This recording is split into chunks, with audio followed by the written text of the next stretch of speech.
बचपन में जब हम सब स्कूल जाते थे तो हमें बड़े अच्छे तरीके से पढ़ाया जाता था कि ग्लोबल वार्मिंग की वजह से धरती का तापमान बढ़ रहा है, जिसके मुख्य दो कारण बताए जाते थे। पहला, हमारी गाड़ी और मीलों से निकलने वाला धुआं, और दूसरा, बड़ी तेजी से कटते हुए जंगल। और जिसके सुझाव के तौर पे हमें बताया जाता था रिन्यूएबल एनर्जी को अपनाना और उन प्रोडक्ट्स का इस्तेमाल करना जिससे पेड़ों को ना काटा जाए, जो कि सही बात है। लेकिन ये जितना भी हमें बताया जाता था ये केवल आधा सच था। इस वीडियो में मैं आपको बताऊंगा कि कैसे डेयरी कैटल जैसे गाय, भेड़, बकरी और भैंस बहुत बड़ा रोल प्ले करते हैं ग्लोबल वार्मिंग को बढ़ाने के लिए। इस वीडियो में मैंने जितनी भी रिसर्च करी है वो मैं नीचे डिस्क्रिप्शन में डाल दूंगा ताकि आप भी जाके पढ़ सके और अपने आप को जागरूक कर सके। अगर आपने अभी तक इस चैनल को सब्सक्राइब नहीं किया है तो कृपया कर लीजिए हमसे जुड़ने के लिए।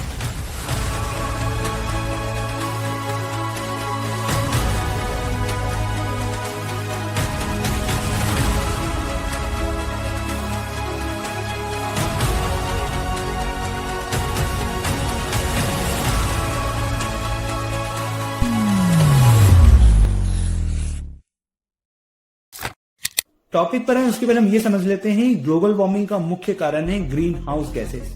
ग्रीन हाउस गैसेस वो गैसेस होती है जो अर्थ के एटमॉस्फेयर में हीट को ट्रैप करके रखती है, जिस वजह से धरती गर्म होती है। आप इस चित्र से इस चीज को समझ सकते हैं जो हमने स्कूल की किताबों में पढ़ा था। जो भी सनलाइट धरती पर गिरती है उसके कुछ रेडिएशन धरती में एब्जॉर्ब हो जाते हैं और कुछ धरती के एटमॉस्फेयर से रिफ्लेक्ट होकर वापिस से स्पेस में चले जाते हैं। अब जो नेचुरल ग्रीन हाउस इफेक्ट है जिस वजह से हीट ट्रैप हो रही है धरती पर, वो इस धरती को सभी जीव जंतुओं के रहने लायक बनाती है। लेकिन इंसानों की बढ़ती गतिविधियों से, जैसे जंगल को काटना और फॉसिल फ्यूल्स को जलाने की वजह से एटमॉस्फेयर में कार्बन डाइऑक्साइड, मीथेन और नाइट्रोस ऑक्साइड की मात्रा को बढ़ा रही है। और ये जो गैसेज है ये सन से आई रेडिएशन को एटमॉस्फेयर में लंबे समय के लिए ट्रैप करके रखती है, जिस वजह से धरती का तापमान बढ़ता है और इसी को ग्रीन हाउस इफेक्ट बोलते हैं। अब वैसे तो काफी सारी ग्रीन हाउस गैसेज होती है जो एटमॉस्फेयर में ट्रैप हो जाती है, लेकिन मुख्य रूप से 3 गैसेज है, नाइट्रोस ऑक्साइड, कार्बन डाइऑक्साइड और मीथेन। अगर हम बात करें इनके परसेंटेज की तो कार्बन डाइऑक्साइड 76%, मीथेन 16% और नाइट्रोस ऑक्साइड 6% का हिस्सा रखती है। तो इस बदलती दुनिया में अगर हम देखें तो जितना नुकसान कार्बन डाइऑक्साइड हमारी धरती को कर रही है उतना ही मीथेन और नाइट्रोस ऑक्साइड करती है। कार्बन डाइऑक्साइड को आगे आने वाले समय में कम करना और रोकना मुश्किल नहीं पड़ेगा, क्योंकि उसका मेन सोर्स फॉसिल फ्यूल है। और जिस गति से दुनिया रिन्यूएबल एनर्जी पर शिफ्ट कर रही है उस हिसाब से हमारी आधी समस्या का तो हल हमें मिल रहा है, लेकिन बची हुई आधी समस्या का क्या, जिसका शॉर्ट टर्म इफेक्ट कई गुना ज्यादा है। मैं बात कर रहा हूँ इंसानों के खाने की। अगर हम देखें कि इंसानों के खाने से प्रोड्यूस हो रही ग्रीन हाउस गैसेस की, तो प्लांट बेस्ड फूड्स जैसे टमाटर, मक्का, गेहूं, केले, आलू बहुत कम ग्रीन हाउस गैसेस प्रोड्यूस करते हैं। लेकिन वही beef, lamb, mutton, prawns, pig meet ये सभी कई गुना ज्यादा ग्रीन हाउस गैसेस प्रोड्यूस करते हैं। अगर हम टॉप 3 फूड प्रोडक्ट्स की बात करें उनसे कैसे ग्रीन हाउस प्रोड्यूस होती है तो आप जान के हैरान होंगे।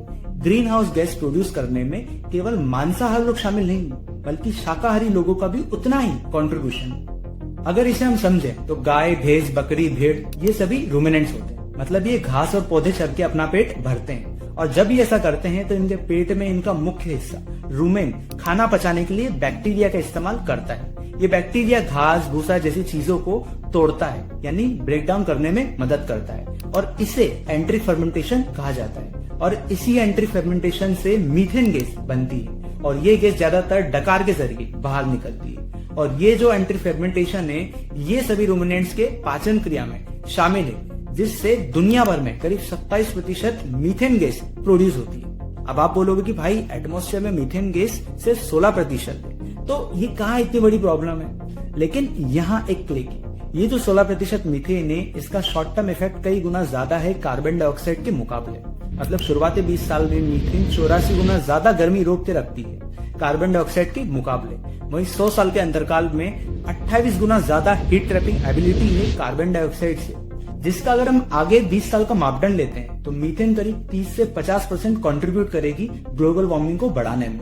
वहीं नाइट्रस ऑक्साइड ऐसे तो केवल 6% हिस्सा रखती है, लेकिन ये एटमॉस्फेयर में करीब 130 साल तक रहती है और ये 298 गुना ज्यादा हीट ट्रैप करके रखती है कार्बन डाइऑक्साइड के मुकाबले। तो ये दोनों गैसेस भले से मात्रा में कम है, लेकिन इनसे ज्यादा गर्मी बढ़ने वाली है आगे आने वाले कुछ समय में। अमेरिकन सोसाइटी ऑफ बायोलॉजी ने 2023 में रिपोर्ट पेश करी थी जिसमें उन्होंने ये एंट्री फर्मेंटेशन से पूरी दुनिया भर में सबसे ज्यादा मीथेन प्रोड्यूस होने का कारण बताया है, जिससे करीब 100 टेराग्राम मीथेन हर साल प्रोड्यूस होती है।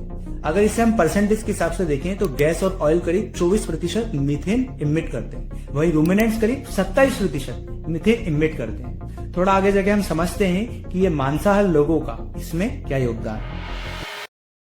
उसके पहले ये देखते हैं कि डिफोरेस्टेशन यानी पेड़ों और जंगलों को काटना कैसे कनेक्टेड है इन जानवरों से, जो कि एक बहुत बड़ा कारण है ग्लोबल वार्मिंग का। बात करते हैं अमेज़न जंगल से, जहां पर हर मिनट 3 फुटबॉल फील्ड के बराबर पेड़ों को काटा जा रहा है। वहीं वर्ल्ड वाइड हर दिन 42 मिलियन ट्रीज को काटा जाता है। एक रिसर्च एस्टिमेट करती है कि ह्यूमन सिविलाइजेशन जब से चालू हुई है तब से आज तक करीब 46% पेड़ों को काटा जा चुका है पूरी दुनिया भर के, जो कि काफी बड़ा नंबर है।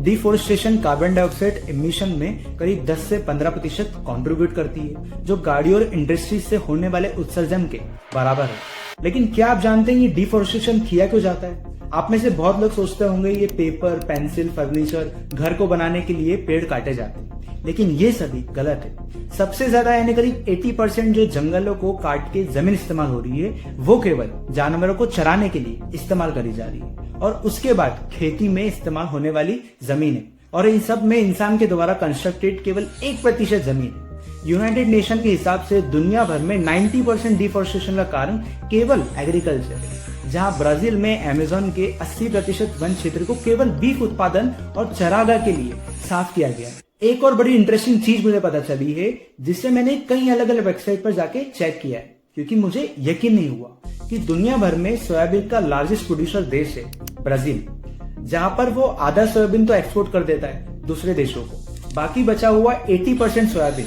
जानवरों को खिलाया जाता है, जैसे गाय, सुअर, बकरी, भेड़, ताकि ये जानवर हट्टे कट्टे हो और उन्हें इंसानों के द्वारा खाया जा सके। तो एक तरफ तो जंगल काटे जा रहे हैं, जिस वजह से कार्बन डाइऑक्साइड बढ़ रही है केवल जानवरों को चारा खिलाने के लिए। उसके बाद यही जानवर एंट्री फर्मेंटेशन से हवा में मीथेन गैस फैला रहे हैं, और इसके बाद इन्हीं जानवरों को इंसानों के द्वारा बेरहमी से तड़पा तड़पा के मारा जा रहा है, और केवल स्वाद के लिए और पुराने धार्मिक रीति रिवाजों के लिए हलाल किया जा रहा है। तो अभी हमारे पास ऐसे 2 सबूत है जिससे हम कह सकते हैं कि जानवरों की वजह से ग्लोबल वार्मिंग काफी बढ़ रही है या फिर और बढ़ सकती है। वहीं हम बात करते हैं तीसरी गैस की, जो कि है नाइट्रस ऑक्साइड, जो करीब 6% भागीदारी रखती है ग्लोबल वार्मिंग को बढ़ाने में, जो एटमॉस्फेयर में करीब 130 साल तक रहती है, और ये 298 गुना ज्यादा हीट ट्रैप कर रखती है कार्बन डाइऑक्साइड के मुकाबले, जिसका शॉर्ट टर्म इफेक्ट सबसे ज्यादा है बाकी गैसों के मुकाबले। अब बात करें इसका कि क्या कारण है इसका बढ़ने का, तो आप जान के हैरान होंगे कि पूरी दुनिया भर में 70 to 8% नाइट्रस ऑक्साइड खेती में इस्तेमाल होने वाले सिंथेटिक फर्टिलाइजर जैसे यूरिया, अमोनिया नाइट्रेट जैसे फर्टिलाइजर की वजह से निकलती है, और यही खेती में इस्तेमाल होने वाला फर्टिलाइजर इसका मेजर सोर्स। तो अगर आप अभी तक एक दूसरे से जुड़ी लिंक को समझते हैं, तो जंगल काटे जा रहे हैं जानवरों के खाने की खेती के लिए, जिस वजह से कार्बन डाइऑक्साइड बढ़ रहा है। इस खेती को अच्छा करने के लिए फर्टिलाइजर डाला जा रहा है, जिस वजह से नाइट्रस ऑक्साइड निकल रहा है, और वही जानवर चारा खा के मीथेन प्रोड्यूस कर रहा है, जिस वजह से मीथेन गैस बढ़ रही है दुनिया भर में। और इन सभी जानवरों का जबरदस्ती उत्पादन यानी ब्रीडिंग कराई जा रही है, ताकि इन्हें मार के खाया जा सके। ये जो लोग मांस का सेवन करते हैं, ये सबसे बड़े कल्प्रिट है यहाँ पर, और यही धरती पर सबसे बड़ा बोझ है, क्योंकि दुनिया भर में पिछले 50 सालों में मीट कंजम्पशन साल दर साल बढ़ा है, जिसमें भेड़, बकरी, सुअर, गाय और भैंस का मांस का प्रोडक्शन कई गुना ज्यादा बढ़ा है। ये मैप है 1961 के बीफ प्रोड्यूसिंग कंट्रीज का, वही ये मैप है 2020 के बीफ प्रोड्यूसिंग कंट्रीज का, जिसमें आप साफ देख सकते हैं कि जिन देशों में मीट खाया भी नहीं जाता था, आज वहां बड़ी तेजी से इसका प्रोडक्शन किया जा रहा है, और खास करके रेड मीट मतलब गाय, भेड़ और सुअर का मांस खाया जाता है, क्योंकि रेड मीट खा के पहले तो ये लोग क्लाइमेट चेंज बढ़ा रहे हैं, बल्कि इनके प्रोडक्शन को बढ़ाने के लिए पेड़ों को काटा जा रहा है, जैसे कि मैंने आपको बताया है।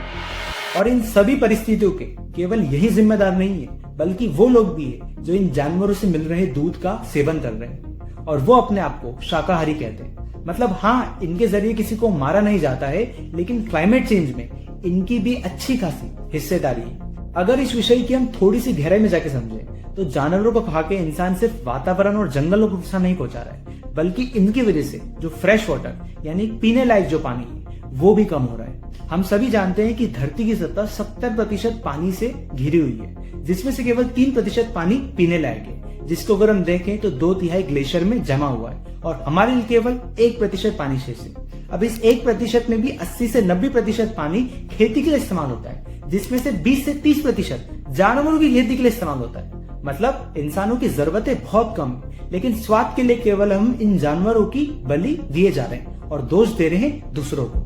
इस 1 किलो बीफ के कारण कुल 15 से 20 हजार लीटर पानी बर्बाद होता है, जिसका समाज के ऊपर नुकसान साफ देखा जा सकता है। देश की राजधानी और सबसे ज्यादा आबादी वाला ये शहर पानी के लिए तरस रहा है। आबादी के एक बड़े हिस्से को पीने के पानी के लिए संघर्ष करना पड़ रहा है। 2 महीने हो गए, 2 महीने से पानी नहीं आ रहा हमारे। तो इस टंकी में पानी नहीं आता तो मैं एक बाल्टी में बच्चों को तीनों को नहलाती हूँ अपनों को। कोई अगर हमारे घर में गेस्ट आ जाए ना तो हमारे घर में पानी खत्म हो जाता है। बेटा जो पेंशन ले वो है मेरा सारा पानी में खर्च हो गया है। पानी नहीं है तो हमारी जिंदगी नरक। तो इस वीडियो का उद्देश्य केवल आपको ये चीज बताना नहीं था, बल्कि इसके प्रति समाज में काम करना और लोगों को इस गंभीर विषय से अवगत कराना भी था। अगर इस वीडियो से रिलेटेड आपके पास कुछ तर्क है या फिर कुछ कमेंट है तो आप नीचे कमेंट्स करके जरूर बताएं। फिलहाल के लिए इतना ही। अगर वीडियो अच्छी लगी हो तो चैनल को सब्सक्राइब करना ना भूलें। जय हिंद।